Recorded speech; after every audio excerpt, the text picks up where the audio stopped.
Today is Friday mga cyclista. Simulan na naman natin ang ating araw sa ating pag-workout. At ayun na nga, sinuot ko ulit ang aking weighted vest. So nagustuhan ko na siya, naging favorite ko na pala siya sa aking pag-workout. Feeling ko kasi kailangan ko ng medyo mabigat. Ayun na nga, sinimulan ko na ang aking workout sa pamamagitan ng jumping jack. At siyempre next natin ang jumping squat. Medyo mabigat dahil nga may weighted vest akong suot. Medyo napagod na ako dito mga cyclista at sinimulan ko na ang lunges. Left and right nga pala yan mga cyclista. So bago kayo magsimula sa mga workout, subukan nyo munang mag warm up para hindi kayo mabigla sa anumang workout na inyong gagawin. At sinimulan ko na rin ang aking push day, push up, close and wide grip.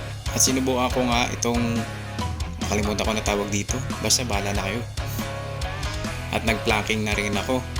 Effective nga pala tong weighted vest nito pag nagpa-plank kayo, medyo mabigat. Kung gusto nyo, daganan nyo pa yung likod nyo. At ayun na nga, napagod na ako. Pwede na yan. Bukas na lang ulit, makakapagod.